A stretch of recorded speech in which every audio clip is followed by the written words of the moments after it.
What's up guys, Toby here. I know it's been a while since I last uploaded a YouTube video, and that was simply because I would say I got too busy. Yep, it sounds crazy, I actually get busy too, but basically I got a job that all of a sudden required like working 50 hours to 40 hours a week, and then I also wanted to keep streaming, and on top of that I also got corona. So there's a lot of things mixed together and it kinda just killed everything. And to actually even add on top of that, then the guy that I was doing this whole coaching experiment with, he burned out of League of Legends and just stopped playing the game for a bit. So we just kind of fell off and stopped talking. But with all of that being said, I do want to get back into making YouTube videos again. And this video is going to be a story time about how I tried boosting and what the results of it were.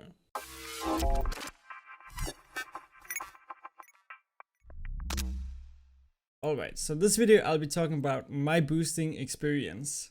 And first off, what it really led me to boosting. So if we start from all the way to the beginning, then I always just look back throughout my whole league career, thought that boosting could be like a fun thing to do, because it seems like an easy way to make money, right? I am sitting in like master right now, so I feel like boosting players from like gold to maybe low diamond or something, or even like from silver to bronze, or bronze to silver. Probably doesn't want to go the other way. It seemed like an easy way for me to just make money, right? So that was really always what kept me interested.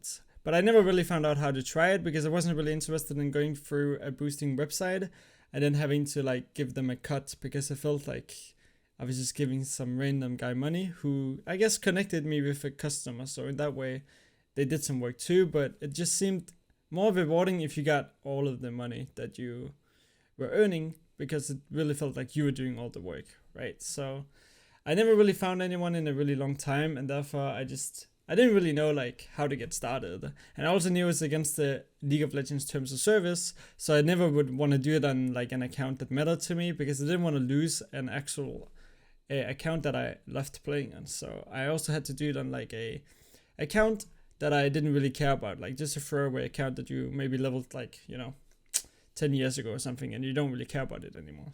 So I also just used one of those accounts.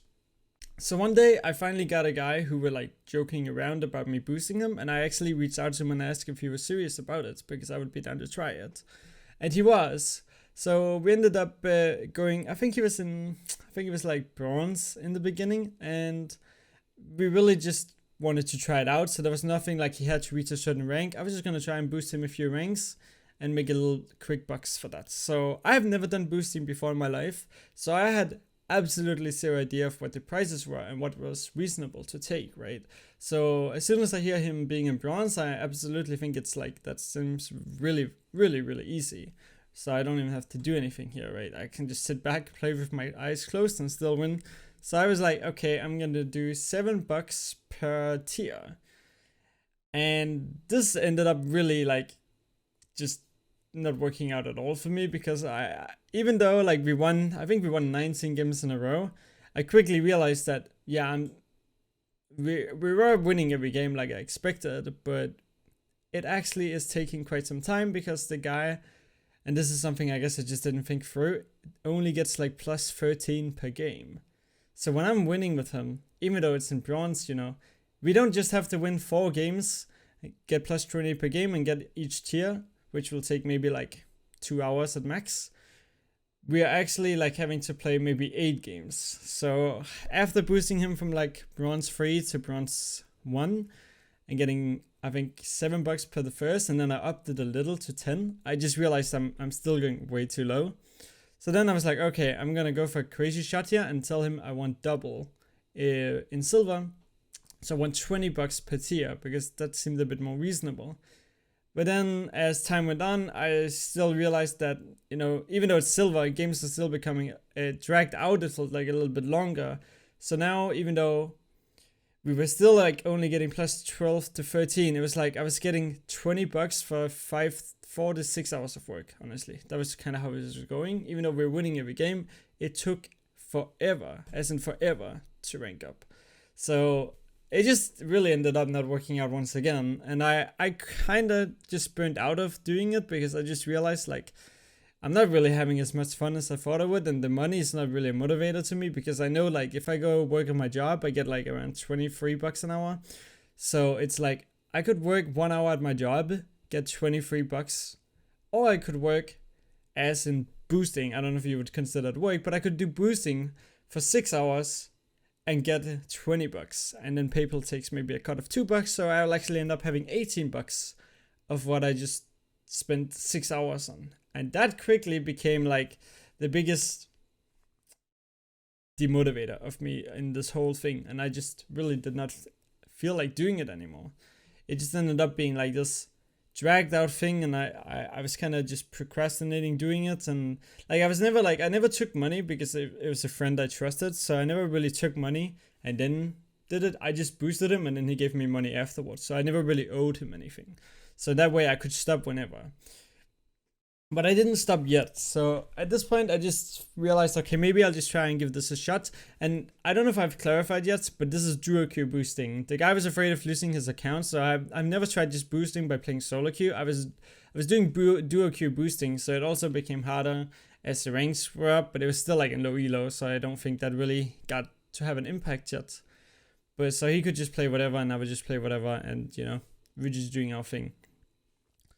And I feel like that maybe makes time go by a little bit easier as well, because then you can sit in call and like have fun and shit and just relax, instead of like solo queuing and completely focusing. And you have one teammate you can rely on, but I still think it's solo queuing, at least if we're going for like higher ranks, would be easier. But because then you wouldn't have to like at a certain point, that's not even to hate on the clients. At a certain point, the clients who are getting boosted will not would be able to follow up anymore.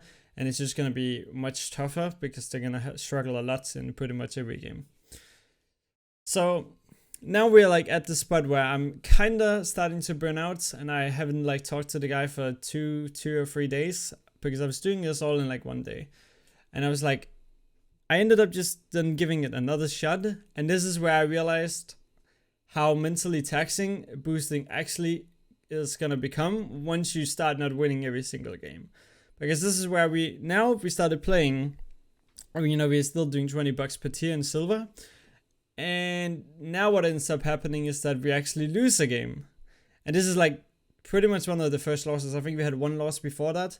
But then we ended up losing 2 games, I believe, here. And I just didn't really know how to react to this because, not only is if he's getting like plus 13 to 15 per game, we have to play, like, if you just pull up the calculator here, we're gonna have, so what is that, like 15 divided by 100? Okay, I don't know how to do math. It's probably 100 divided by 15. If we try, yeah, so it's 6.6, so it's 7 games. So we have to do 7 games, right? And that's if we win all games.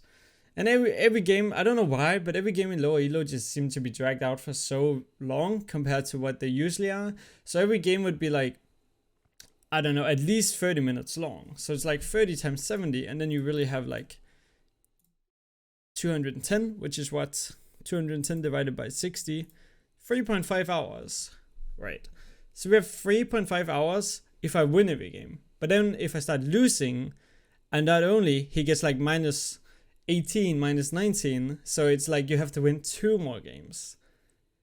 And that just becomes like really like, I don't know, it just becomes so tilting. So when you start losing games and stuff, it just, I don't know, it just became really tilting because I was only getting, 20 bucks. So already now I felt like I was like wasting my time for a very little amount of money.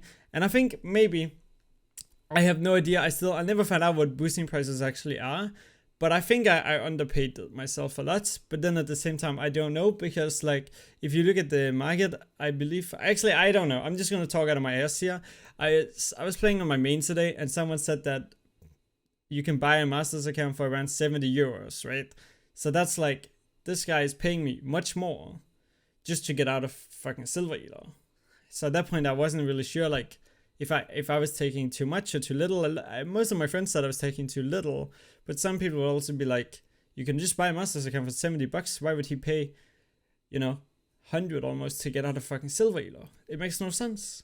And I can kind of see that. So that's why I started with $7 per fucking, 6 games for 3.5 hours, $7 for 3.5 hours, like, and then PayPal takes a cut and you get 5, like, it just wasn't worth it. And at the same time, I'm just motivated to play competitive. So I just really did not have the motivation to this, compared to like I would just rather play my main account and see how high I can get. Like I recently hit 200 LP, and I stayed in Masters for like 2 months plus now. So that's something I'm kind of like, I don't know if you say proud, I'm just happy about it, right? Like I feel like I'm finally like not being stuck in Diamond or like climbing to Masters and I'm back to Diamond, but I'm kind of consistently sitting in Masters right now.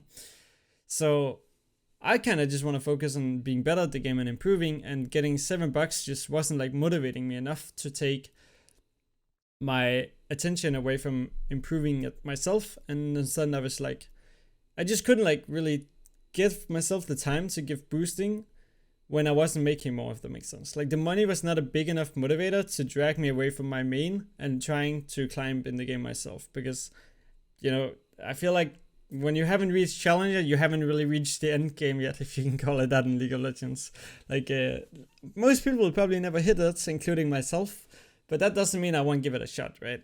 And I have been like, last season I was 1 game off or 2 games off Grandmasters, so I mean, I can definitely hit that, I believe, if I just get my mental together. I think my weakest like part as a player is probably the mental. So yeah, like I feel like if we go back to this whole boosting thing though, like I only did it for a week, so obviously I don't have that much experience in it. And I only did it for a week, obviously, because I found out that it wasn't really like what I was imagining it was gonna be like. Like, you know, you always think about like, well, I'm making money and I'm playing League of Legends. Win-win. Like what? You know, you like playing the game and now you make money playing the game. But it's just not the same. Like you're not getting the same satisfaction out of playing the game when you know you have to win or you're gonna waste more time. Because now it becomes like every loss is waste of time and every long win is time inefficient, right? And that's really toxic when you start thinking like that. So therefore I only did it for a week, and I only did like, I don't know, a couple of ranks. So the guy really didn't gain anything from me, but I think he was just gonna move on to someone else who he said would do it even cheaper. So it's like good for him. I chose my price at 20 because I thought that was gonna be fair. But when I look back at it, to be honest, if I like, let's say I would want to go back into duo queue boosting again, like I would probably want like $40 per tier to even have slight motivation to do it. And then at that point, I would probably raise it once we get into like, so if we like make it to platinum, I would probably raise it to 60. And at that point, like if I want to take 60 per tier, you could just buy a Masters account. Not saying you should, but you could, right? Like I just don't really understand why people would buy boosting in the first place. But I mean, I had a fun experience with it. I would say it was also like, it wasn't like, you know, I got to try it and I'm happy about that, but it's not something I ever want to continue doing. I didn't find it fun at all. Like the money was not a motivator at all because it just wasn't enough, I guess. Maybe if you make like a living out of the game, maybe. But like even then, like I couldn't imagine having every game to be that stressful. Having to know you have the 1v9 every game. It just doesn't really feel like the way that I would want to play League of Legends. It feels like every loss would just mentally tax me and I would just go to bed and think about that one game and how I could have played it different all night. So I feel like it would be extremely mentally unhealthy to do boosting in League of Legends. But I don't know, maybe there's other people who tried boosting in the comments. You guys can type your experience if you would like to. Like, I don't think it's bannable to talk about your experience. I hope not. Like, if I lose my accounts because I talk about this on a YouTube video, I'm gonna be pretty sad, man. Like, Riot Games, it was just a one-time incident. I'm done now. I swear. I am actually done now. I don't want to do boosting ever again. It doesn't seem like a thing that I like to do. I want to see if I can hit at least Grandmasters this season. I mean, if I hit Grandmasters, you know, it's like you can never fulfill yourself in League of Legends. Once you hit a rank, you just go, your next goal will be the next rank. And when, I bet you Challenger players are like the same thing. Like if you're Grandmasters and you're pushing for Challenger, you're probably gonna, like, as soon as you reach Challenger, you're probably gonna start reaching for like, okay, so now I'm low Challenger. Can I reach mid Challenger? Can I reach top Challenger? Can I reach rank 1? You know, there's always like, you can always go higher. And then like, you just look at TF Blade, right? He hit rank 1 and like pretty much all servers by now. But he still has the fucking dream of like, oh, but then I gotta go to Chinese super server and hit rank 1. And he's trying to hit rank 1 right now in Korea. I think he's rank 3 right now, right? So even like the rank 1 player hasn't even fulfilled his goal of improving or like climbing in the game. Like there will always be another goal, and I feel like I'm kind of going off the rails here, but like something about low elo players is they don't understand, because I have like when I stream on Twitch, there'll be a lot of people like come into my stream. If I have a bad day, I'll be like, oh my god, bro, I'm pissed stuck in Masters. I just sit in 50 LP for like the last week, and then they're gonna be like, but at least you're Masters, bro. Like you should be happy. You're pretty good at the game. You're like a Masters player. Like I would be so happy if I was in Masters. It's like, no, you wouldn't, because it feels exactly the same to be piss stuck 50 LP Masters as it does to be piss stuck 0 LP Silver 4. Like there's no, I honestly don't think there's a difference. There's obviously a big difference in what way we play the game and understand the game, but I think that we have the same feeling of stuck. Like I don't think there's any difference whatsoever there. So yeah, that's really my take on the whole boosting and my little story off the rails there as well. I hope you guys enjoyed just this video of me talking. I'm probably gonna put some gameplay over while I talk, because otherwise I can't imagine you guys just want to look at me talk, because I didn't really look at the camera. I'm easier to tell stories if I don't like focus on looking at a specific way. So it would be like really distracting for me if I had to stay and look like this the whole time I talked, because I also think while I talk, obviously. So I can't really do that if I'm focused on I need to look into the lens. So yeah, I'm probably gonna put some gameplay over. I hope you guys enjoyed this video. I kind of want to get back into making YouTube videos again. I don't want to do like any schedule thing though. I just want to do it when I feel like it. No pressure on myself. I'm really soon done with the current job that I work that takes so many hours, and I think when this job is done, I'm gonna start at uni, but that's first in a while after. So I have like a few months where I have nothing, where I can probably pump out a lot of videos and just have fun with it, and then, you know, see how it goes. But yeah, this was my experience with boosting. I hope you enjoyed the video. Hopefully I'll see you in my streams one day, and hopefully you catch me in a good mood if you do come by. Much love, guys. Peace out.